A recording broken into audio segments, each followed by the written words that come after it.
There we go. All right. Good morning, everybody. Nikki Burnett here. Today's Taste Life Nutrition Radio and podcast streaming live on KUHSdenver.com, where we're going to continue our discussion from last week, talking about your precision wellness blueprint. We'll talk a lot about what that means, but I think first, I always talk about how we start the show with gratitude, and how I fully believe gratitude can change the world. And today's one of those days where it's really needed. I think a lot of people are probably searching for something to be grateful for, because of what a day, the tragedies that we experienced in the past, the tragedies that we experienced yesterday.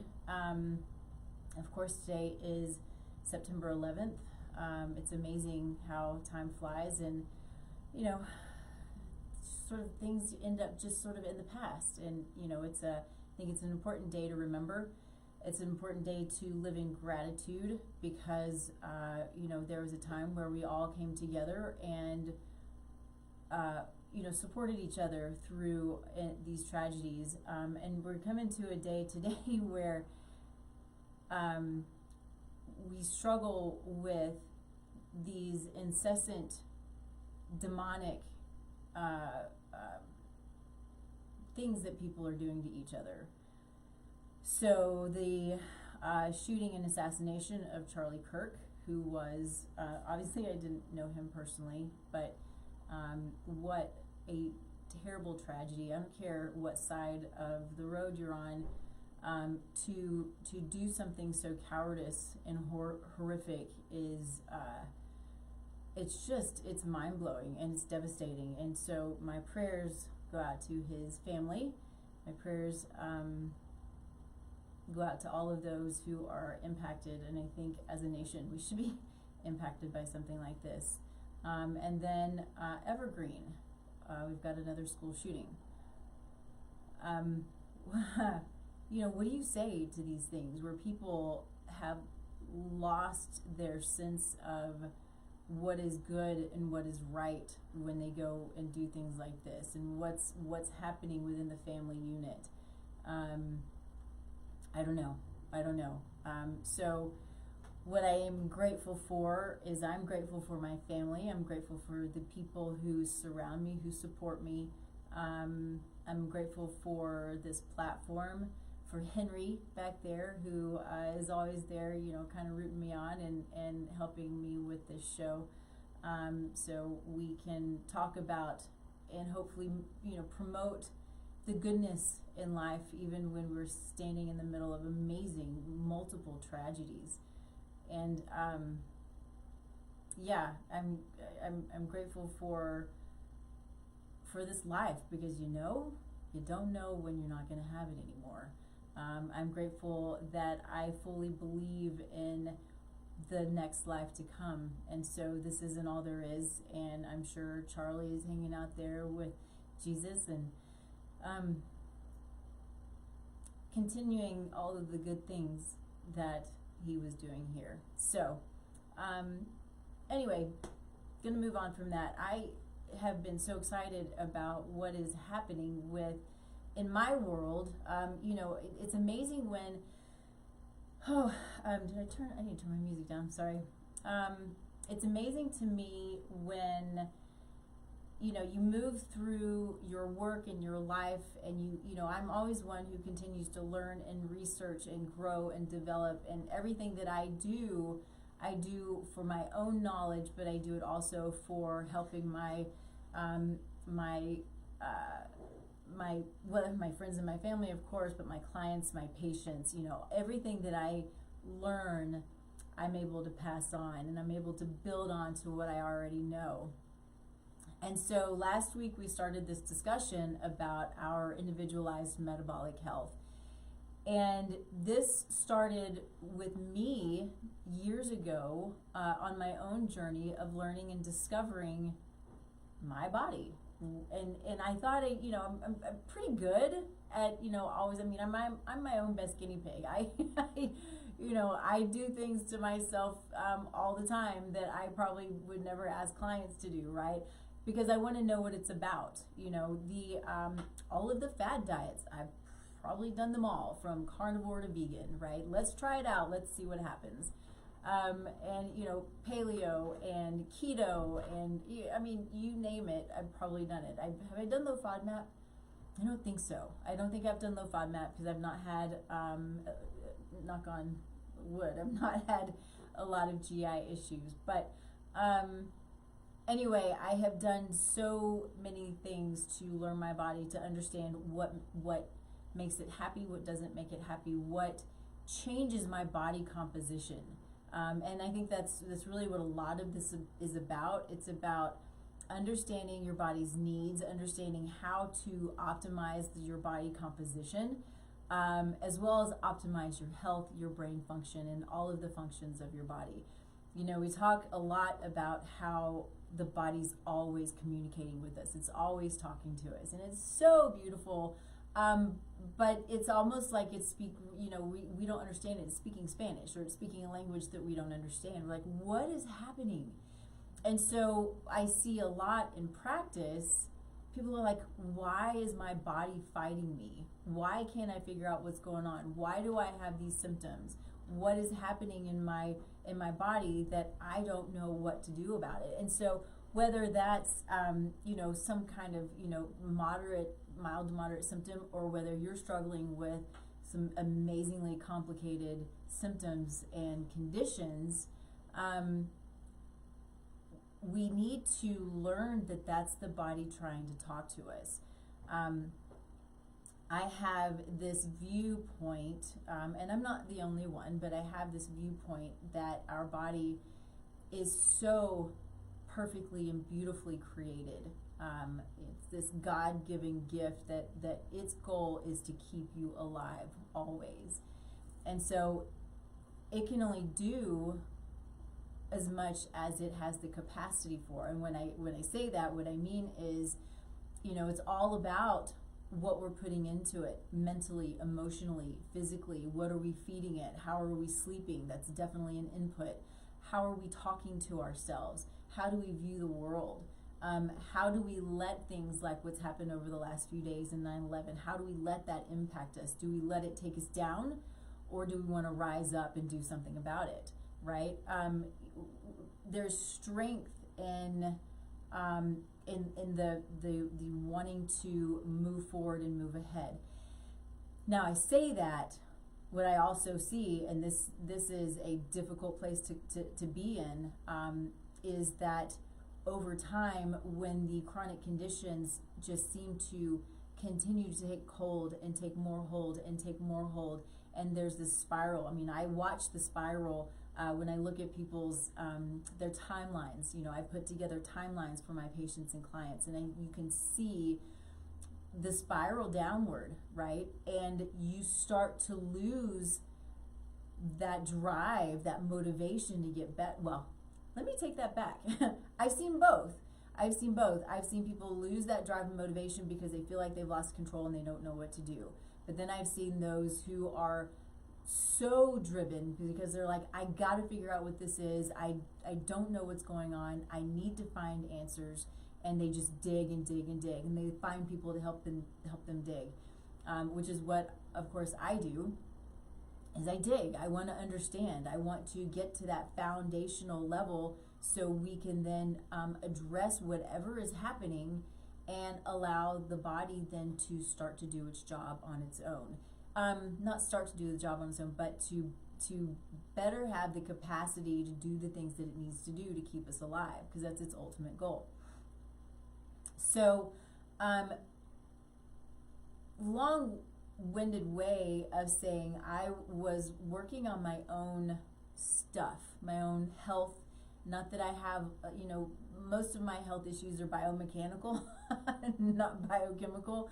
I've got a curve in my spine and it's affected all these things, but it's okay. I manage it and I get help for it, and that's what I do, and that's what we all do, right? We find our team of people who can help us manage the things that we can't manage on our own. But as my own guinea pig and going through this whole process of doing my labs. I do my labs not as regularly as I should, but I know a lot of things about myself, so I know what needs to be tested. So I'm doing my labs. I've done multiple GI panels. I've done organic acids. I've done mycotoxin testing. I've done total tox testing. I've done your cardiac panels. You know, I know my history, so I want to understand my cardiac health and all my vascular health, and of course, you know, my brain function. There are a couple of tests that I still need to do that I want to do that I haven't done yet, that I will then input into my own set of data points to continue to dig deeper in myself. But all of these things over time I've taken and I put it all together to build out me from this really cool genetic biochemical level. And I say genetic, I didn't mention that. I've done 3 or 4 probably different genetic tests. Now, I'm not saying that that's necessary. I did that because there are some genetic tests that give more information than or not more, but different information than others. You know, the one I tend to do most for my own patients and clients is nutrigenomics testing. And I do that because it is super targeted toward macros and toward the types of fat we should focus on, and exercise potential, and what else? Cardiovascular health to a degree. There's a lot to cardiovascular health, and a lot of things we want to look at for that. But your genetics to cardiovascular health. There's a much bigger panel though that I love, that is a big genetic cardiovascular risk panel. It's awesome. So depending on what your goals are and what your needs are, those things can all be sort of personalized in what it is that you want to allow you to reach your goals. So there's also one that's all research based. This is the one that I started on. It's a genetic software that I started with, which is where I learned a lot, but it's super complicated. Whereas the nutrigenomics testing is less complicated, but it has less stuff. It's also less expensive, right? So there's a lot of really great genetic tests out there that give us a ton of information. So anyway, point is, you can take all of that, put all these data points together and create and this is what I'm doing now for my patients and clients, is creating a report that is you through and through. I'm sure there's more we could put in it, and it will continue to grow as I continue to grow. But at this point, I have taken what I've learned from myself, what I've learned as I've started beta testing and working with other patients and clients, and inputting their data, and then tweaking the things that need to be tweaked, right? Because then we have to know goals, needs, lifestyle, how do we switch, how do we work all of those things together, and create this report, right? And so it's super tweaked, right? Which is really cool and really fun and really detailed. And so I've now decided that I can take this to the larger population, right? And have this where I can create a report that is individualized to each person. Now, basically where this is starting is we're starting with body typing. We talked a lot about body typing last week. Body typing is looking at your glandular body typing as well as your mesomorph body typing. And we put those together to get a greater understanding of what your body type is telling us about you. And so this is, it's an awesome place to start. And that's kind of what, when we're looking at your precision wellness blueprint, and I'm sending it out to people who want to be a part of this, we start with body typing. We even start with blood typing. We start with looking at what your goals are, what your needs are, what your favorite foods are, what your least favorite foods are. All of these again, your super personalized data points, and goals change, but this is for today. And then we take it and we put all of this together, and I create a report based on this information. Now, if we take this to another level, that's when we start to say, okay, I want to take this information, because for some people that might be enough. And what I want this to be is a super approachable way of bringing this type of individualized wellness to as many people who need it. So it's inexpensive. We're starting it out at just $47, and so this is $47 is the blueprint together. So it's a session with me, a 45-minute session with me, and then this blueprint based on these few data points. So then, though, for those who do want to dig deeper, that's when we start to say, okay, what are the labs that we want to input? What are the what's the technology that we want to input? Because the greater the amount of information, the more specific and individualized the report can be. And so, and I say the report, yes, it's a report, but some people may need more than that, right? So we may need to have more sessions. We may need to have a full-on program, but it really depends on the person and what they want. Again, my goal was to start out making this very approachable for the mass public, because these are things that I think are important for anybody, right? And I want it to be fairly easy, but of course I want people to want to dig deeper. Not everybody wants to, and I get it. I'm not for everyone, and that's okay, right? But because my mind works the way that it is, there are a lot of people who are like, I want to know more and I want to dig deeper. I'm a very curious person, and this is why I do what I do. And I'm curious about, when people come to me and have their whatever it is that they're struggling with, I want to know why. And so I'm going to take it and I'm going to dig and I'm going to learn. And the best way for me to learn, besides just, researching the way that I research, is by running the labs, looking at genetics, understanding goals, understanding lifestyle, stress, sleep. I mean, it really is all encompassing. And, this report includes all of those things, right?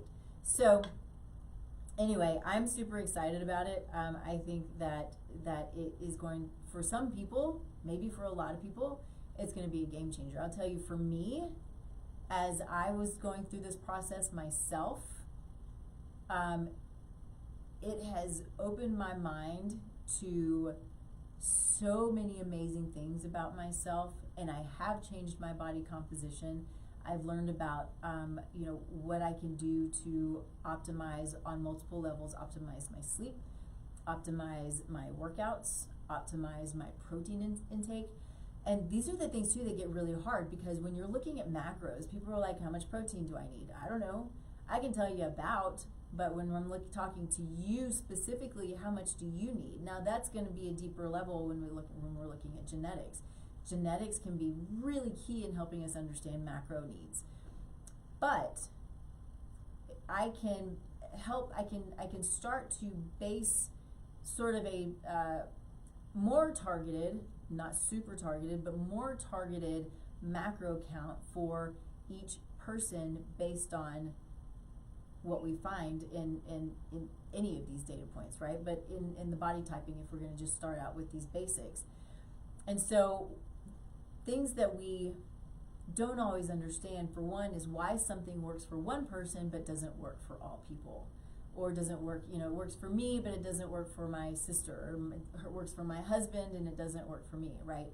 Everything about us is completely different. Mm-hmm. And so if we were to look at a man, and when his carb intake is optimal, and a woman, and when her carb intake is optimal, they're going to be totally different, especially for women, depending on where they are in their life cycle, right? So things are different as young, fertile women, and then things change as we age and move into perimenopause, and then certainly into menopause. The body changes, the needs change, the hormones change, and that's a huge part of what we cannot not take into consideration where a woman is in her life and how she should approach her nutrition and her health and her lifestyle and her exercise, right? That's another thing that I learned, when I was younger, working out really hard and building muscle was, every day. I never did every day, but I might do, 5 days a week. That was a fine thing for me. It's not anymore, right? And so as I've aged, I need more protein and I need less hardcore CrossFit workouts, which is not always an easy thing to want to accept. But, it's okay. God's a lot smarter than I am, so I'll take it for what it is. He's the one in control, not me. So anyway, we need to take into consideration that a man can fast a lot more efficiently than a woman can, right? There's data coming out about cold plunging. Women have a much harder time with stress and with cortisol levels if they do a cold plunge than a man does. And I'm going to tell you, so this is only just a study of two, my husband and me. So we started doing the cold plunging, and he also he's a lot warmer, not a lot, but he's warmer than I am.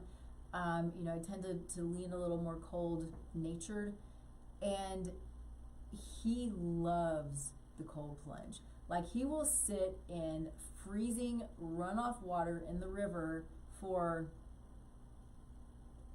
I don't know, 10 minutes now. I think that's too long because his internal temperature also tanks.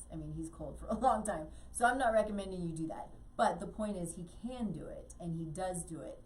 And I cannot. It's too much. It literally, I feel the stress, and it makes me crazy. And I'm like, okay, I got 10 seconds and I'm out.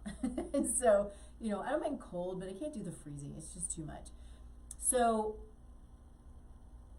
there are major differences in the way that we can handle different things.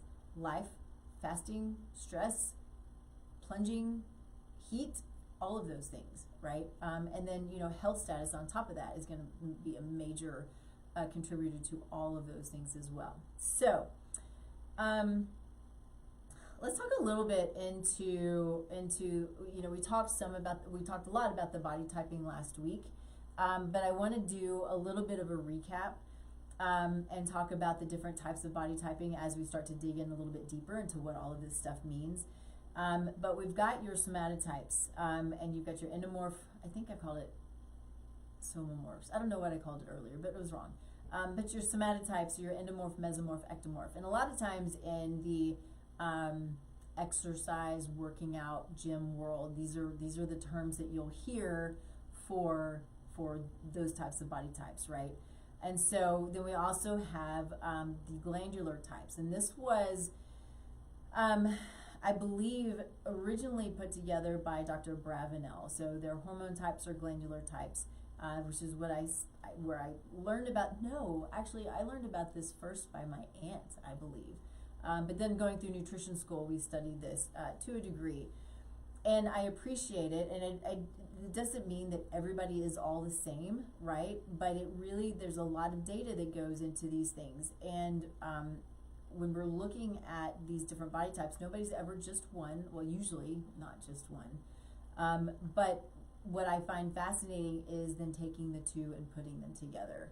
And it gives us that deeper understanding of the body and its needs, right? And what you need and what's best for you, and then what's not. And so these are important because they can help us understand carb sensitivity, stress-driven weight gain, right? Fat storage zones, which is super cool. So for me, I'm an endomorph, and I'm a thyroid type. And it's just who I am. Not everything, but most everything about it is pretty much me. Pretty cool stuff. But doesn't mean that's the end all be all. Adding in my genetics was a huge factor. Huge, especially when we're looking at my potential for cardiovascular disease and Alzheimer's. So this is the stuff that gets you amazingly granular, and what I learned about myself, because for me specifically, we hit on this a little bit last week, but for me specifically, I don't do well with saturated fat. I don't do well with lipids, period. And I certainly don't do well with mixing carbohydrates and fats. So what we find in mainstream dietetics, we'll say, and I think even in nutrition, in functional nutrition, any of those who are trained, is if we want to sort of mitigate a blood sugar spike, we eat the carb like a piece of fruit, we eat it with fat, or we eat it with protein, and it helps to balance out that spike. It's smart and it's great. And understanding our blood sugar is so important to understanding inflammation and stress, and we'll get to that here in a little bit. But what I learned about myself and one of the specific variants that I have is that if I mix carbohydrates with fat, those are two energy sources, and for me, they're two energy sources that don't go together at all, right? For a lot of people, fats and carbs, it will help, and it's a fine thing. It's probably the case for my husband. I've not done all this on him, although I've done his genetics, so I know his genetics and what probably his potential is for a lot of these things. But for me, I would always eat a carb by itself, and I say that, a carb being a piece of fruit, right? Fruit's healthy for us, and it's a great snack. And when I started wearing my continuous glucose monitor, and I ate a grapefruit, which is also supposed to help in reducing fat and all of these cool things, it spiked my blood sugar to 200, just under 200. That's not a good thing. It's at all. Now, my body will take in the nutrients from it, but what it also is doing is spiking glucose, which is going to spike inflammation, which is going to spike stress, which is going to spike inflammation, which is going to spike glucose. It just kind of goes on and on, right? And so understanding that about myself now, I now know how to manage the food that I'm eating, how to eat it, how to pair. It takes a little bit of want to know these things, and I'm certainly not perfect, right? But to want to, especially for somebody like me, to want to pair specific foods, it's not hard. It's just a new thought process. It's a new habit. And this is a fairly small percentage of the population. I think it's like 20%. So I think most people don't have to deal with stuff like this. But for those who struggle with inflammation, who have high potential for cardiovascular disease, who have high potential for Alzheimer's, which is something we can know, then I think it's really important to know these things, because when we have the information is power. And so Alzheimer's disease specifically is one of those things we don't have to go down that road, even if we have the potential. My potential, so the data shows, is like 90%. I don't have it anywhere in my family as far as I know, but the genes are there, the variants are there. And so somehow I'm the lucky one, right? And so they're, and it's fine. I certainly am not questioning God, and what I believe to be the case, I'm trying to remember what this is, but there's this specific variant, because it is I think it's an older variant. There was a time that it was super protective. I need to look back at what that was, but this variant is a protective variant. But we have to know how to manage it, which is why it's so beautiful to know your genetics, right? I mean, we're in this place today where the amazingness of individualization it's phenomenal. So knowing how to spend my days, the markers to look at to mitigate Alzheimer's, the foods to eat, the foods to avoid, the foods to put together, how to not put things together, those are all things that are only going to help me. I don't know how long I'm going to live, but it's sure going to help me live a lot better for as long as I have here, which is my goal, right? And so I might have gotten off of my topic a little bit, but that's okay. It's fascinating stuff. Anyway, okay. So, so there's this one section here that just says generic diets fail because they don't account for individuality.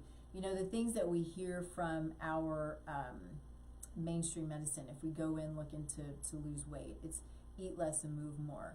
Here's what I know about a lot of people, and I have a very specific example of a patient who we were going through this process, and she's, that's her goal is weight loss. She wants to get healthy, she wants to lose weight. And so my goal, I think her priority is lose weight and then get healthy, whereas mine's the other way around. It's like get healthy, lose weight.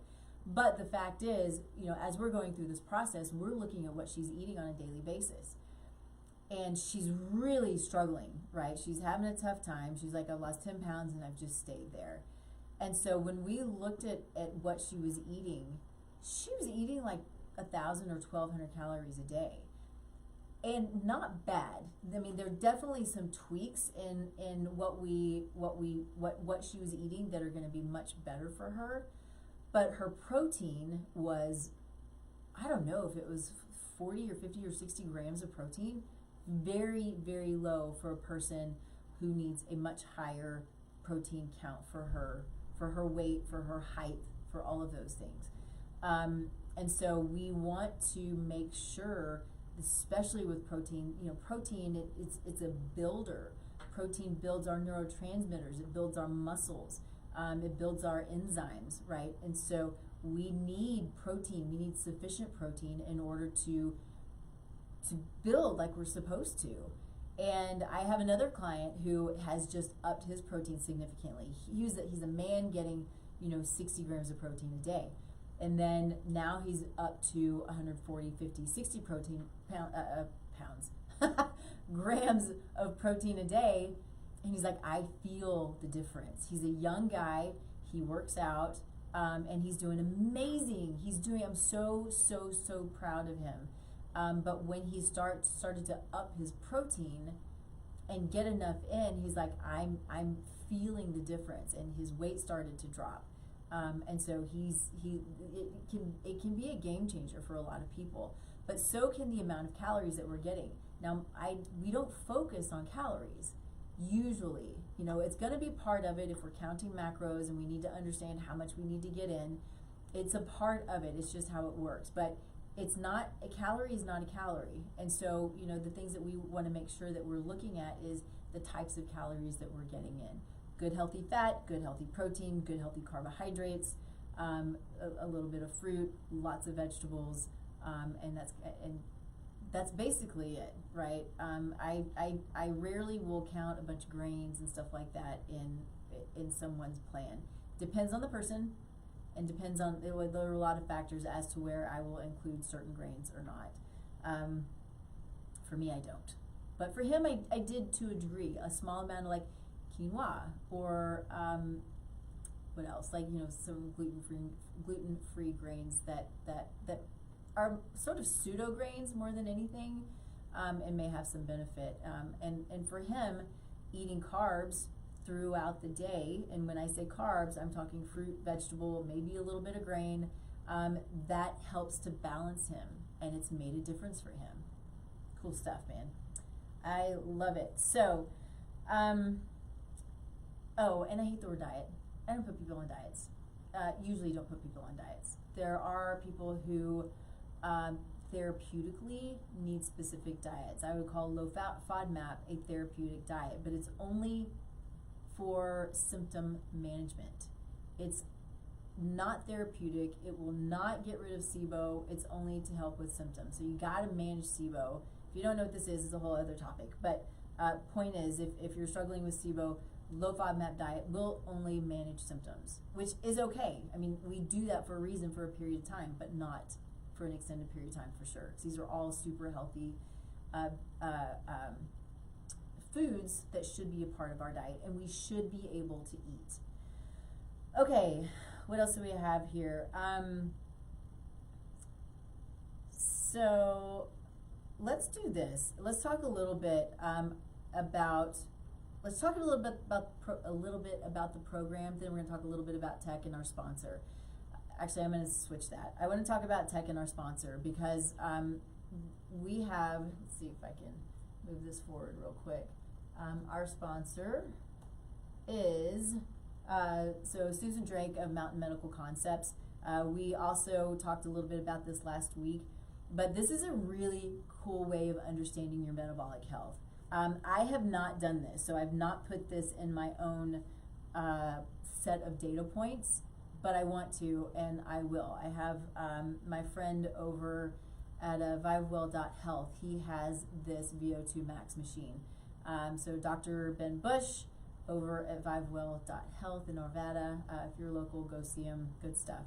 So Pnoe is a really great, if not the top VO2 Max and metabolic analysis. So it's really cool stuff because it literally looks at, you can see here, right? Breath, saliva, stool.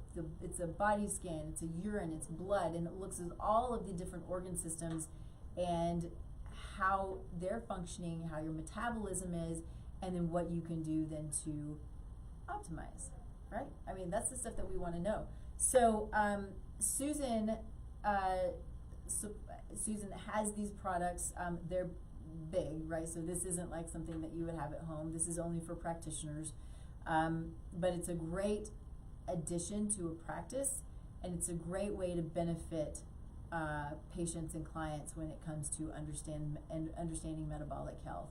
And so taking a report like this and inputting it into a list of data points for something like this program would be awesome. So if you are a practitioner, reach out to Susan Drake. She's awesome. I mean, she's got really great peptides through New BioAge. She's got exosomes, and she's got this cool new food sensitivity panel. And so, but this is just one of her things. She has multiple resources for practitioners. If you're not a practitioner and you're interested in some of these things, then talk to your practitioner or find somebody. These companies, they always have lists of where you can find the practitioner who has this available. So good stuff. Susan's great to reach out to. She's super smart. Appreciate her for being being our only, which is great with me. That's really all I want. Amazing sponsor. She's a great person. So then I'm going to go back to this. Ooh, wrong way. Let's see. Promote KUHS there. All right. Okay. So more on the tech. Another great way, and it's less detailed, great information, still a big expensive piece of equipment, but it's probably not quite as expensive for the individual to do an InBody test, right? So also it's great for understanding metabolic health, but it helps us to understand our fat and our percentage of body fat, percentage bone, percentage muscle, percentage water. All of these things help us to understand weight, right? And so this is where we come into the scale being a huge problem. I have to talk to my clients about this. I have to talk to myself about this because it's not an easy one. We've grown up, at least many of us have grown up only looking at the number on the scale, which can be exciting and it can be devastating, right? But I'm going to tell you, just kind of like BMI, it can be such a liar. It can be such a emotionally damaging tool because that's all we focus on.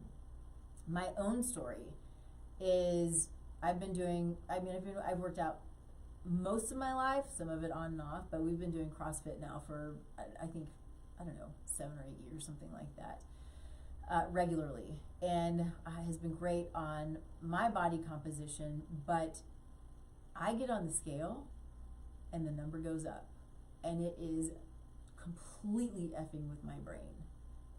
It's so frustrating. I've been talking about this probably for years now. I went and did an InBody scan, and I think the last time I looked at my percent body fat, I weighed less, but my percent body fat significantly less. I bet I weighed, 118 pounds, maybe less.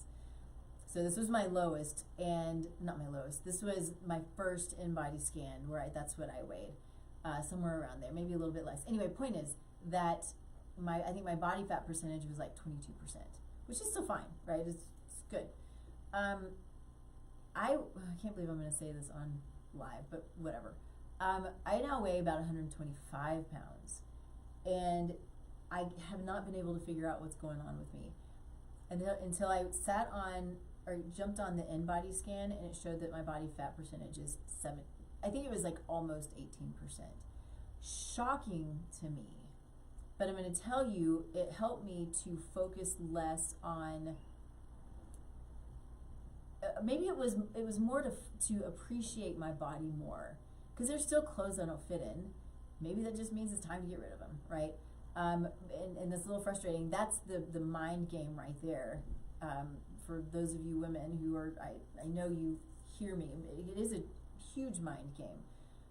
But I also know that I should not go less in my body fat percentage, because that would not be healthy, and that I'm stronger. I put on a sweater with sleeves. I was like, why is it so tight? And I was so mad. I was like, why is it so tight? Well, I have more muscle than I had before. And so muscle weighs more than fat. We're going to put on muscle. That fat's going to shrink, but we're going to end up putting on weight. And I know we can tell ourselves this, right? And it still gets really frustrating. But it's the facts, and it's true. And and having this data, though, can sometimes alter our mindset, help us appreciate our body more and all the things that it can do.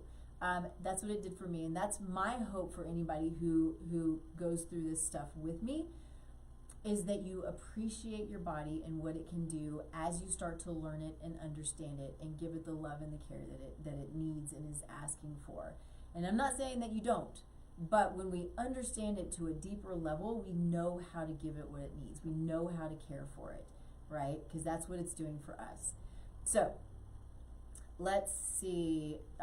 So let's just, I think let's talk a little bit.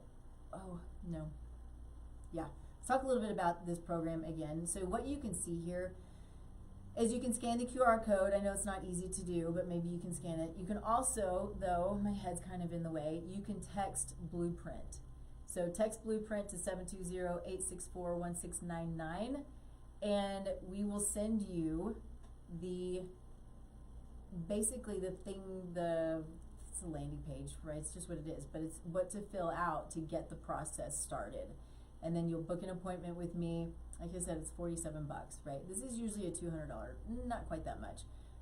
Yeah, no, that's right, a $200 session, right? And so again, my goal is to make this super approachable, and have some fun with it, because to me this is super fun, and I hope it's fun for anybody who joins me in it. But again, you can text Blueprint to 720-864-1699. It's right there. It'll be posted in all of the places for you to check out as well. So you can also scan the QR code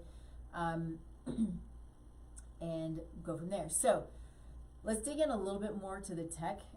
One of the things, there are two things that have been pretty big game changers for me in a deeper understanding of my body. And we talked a little bit about a few minutes ago, but the continuous glucose monitor, it's kind of the same time that I was understanding the depth of my need to manage the fats that I take in and how I take them in and when I take them in and that kind of thing. At about the same time, I started, I'd done my genetics a long time ago. There were things about it I knew, but there was a much deeper level. And then I decided to do the continuous glucose monitor. What's cool about this is there's an app called Thea, and I use that with my patients and clients. So I can they connect together, and I see in real time what a client's or patient's glucose levels are and what they ate and all of the data. So we can take these reports, and I would probably take at minimum a 15-day report, but I think maximum, which is smart, is not maximum, but do ideally a 30-day report and then put it into as one of the data points, or actually a lot of data points. that's going to be really helpful in helping us understand what because it's not about necessarily, it's not about the spikes and the lows, but the trends of our blood sugar. But we still need to know what's spiking our blood sugar. So if we're eating a piece of candy, certainly we can go, yeah, I'm spiking my blood sugar.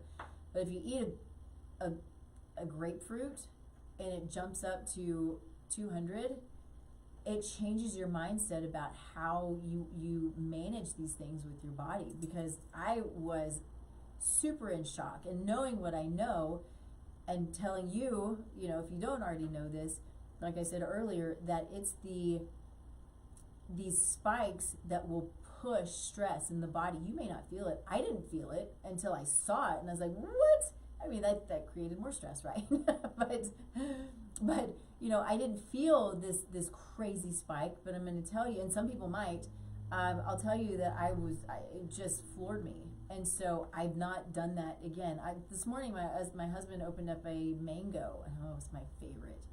Hands down favorite fruit is the mango. So high in sugar, high in all the other good stuff too. So don't get me wrong. I'm not saying don't eat them, because they're delicious and they are so good for us. But there are things like that are so high in sugar that we manage.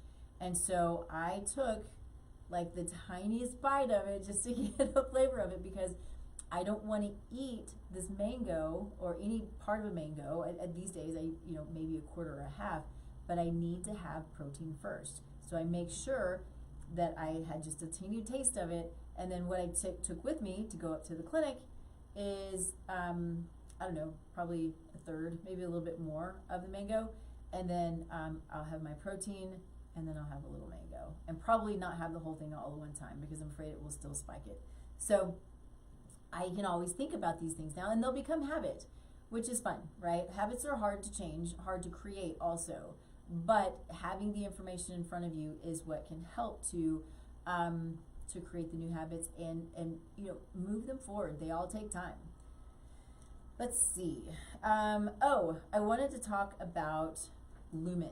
Lumen's another tech, kind of cool techie device that you blow into, and it tracks whether you are burning carbs or burning fat.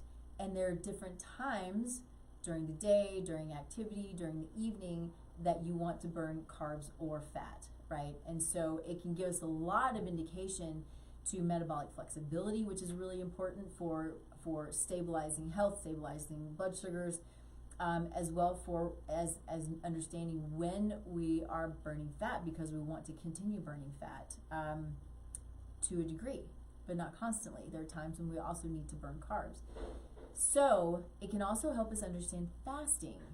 So we talk about the difference between men and women and the need for carbs and the timing of carbs. But fasting plays a big role there too. Fasting is a new it's a new fad, but it's biblical, right? We talk about fasting. They don't talk about intermittent fasting, I don't think, in the Bible, but there is fasting, whether it's 36 hours, 40 days, which I probably would never even consider trying. But but fasting for some people can be amazing, but for some people it can also be super stressful.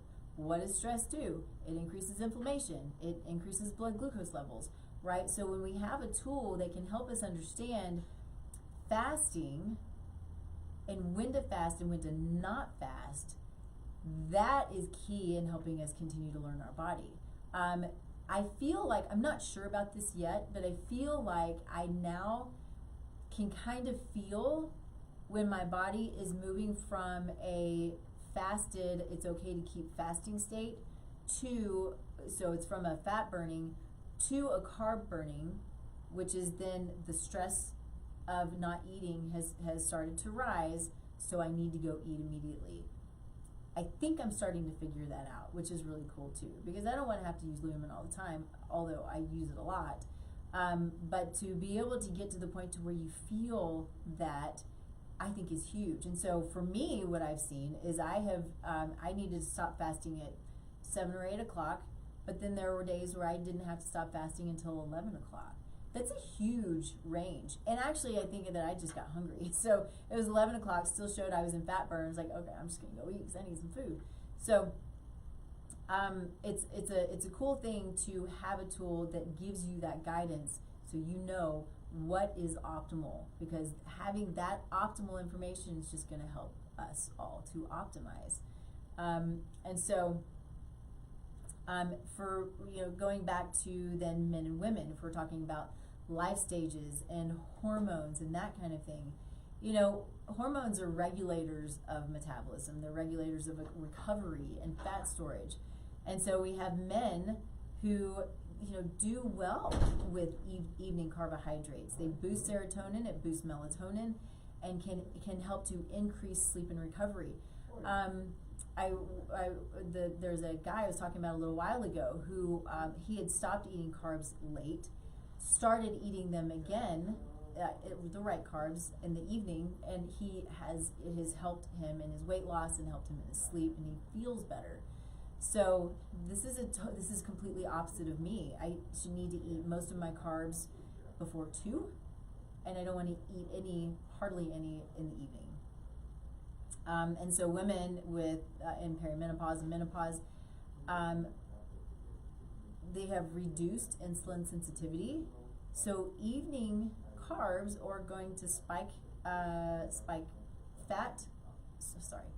You're going to have spikes, blood sugar spikes. You're going to have fat storage, and you're going to have disrupted sleep. So these are things that are for people who aren't sleeping well, this can be the thing that helps you to sleep better, right? So, by age, if we're looking at our 20s and our 30s, we've got much more metabolic resistance and a faster recovery. Where in our 40s and 50s, slower recovery and more sensitivity to carb timing. So age plays a big role here as well. And so we can't ignore that piece of it, because it takes a huge chunk out that we don't understand.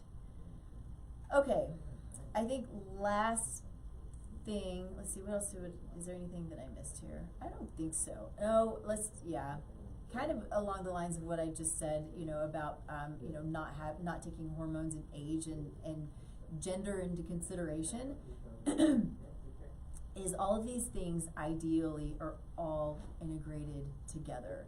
The body doesn't work in isolation. Our healthcare practitioners should not work in isolation, right? We have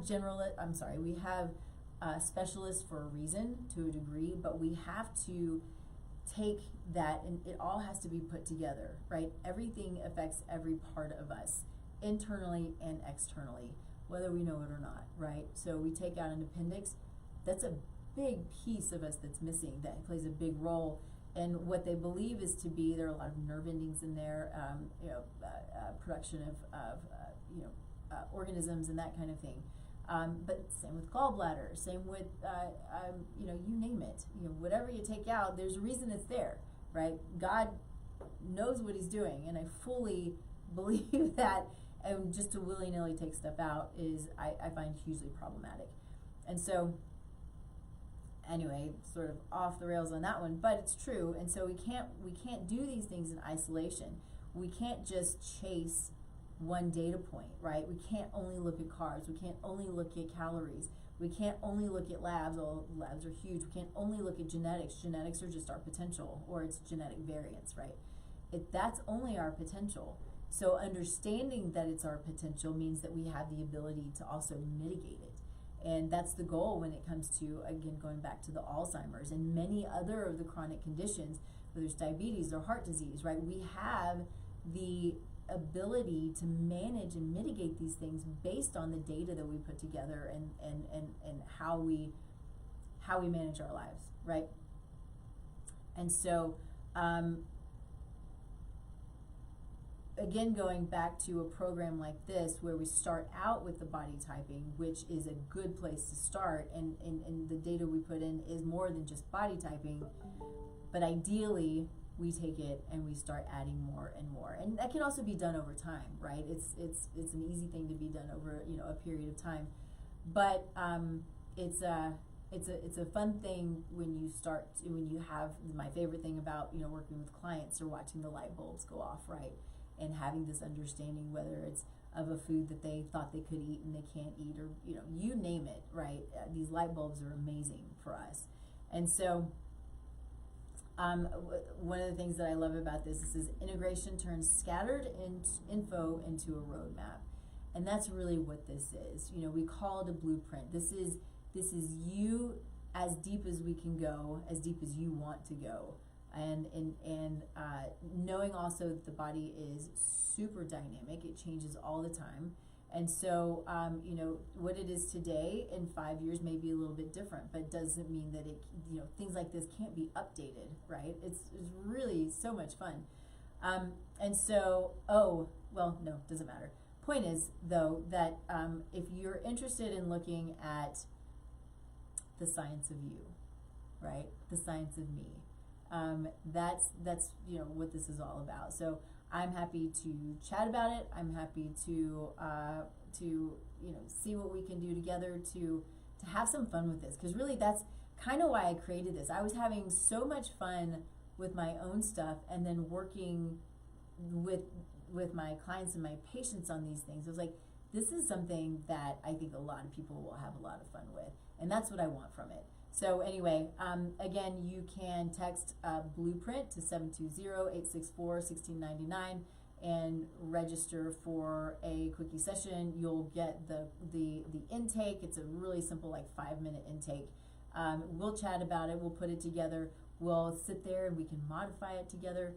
And then we can either go deeper or you can go on and do your own thing. But usually, this would be like a $200 session, and we're doing it for $47. So let me know if you have questions. Let me know if you have thoughts. Reach out. You can also do the QR code, and that will take you to the intake as well. So yeah, here we are. We're going to talk more about this, because as I grow, this will grow.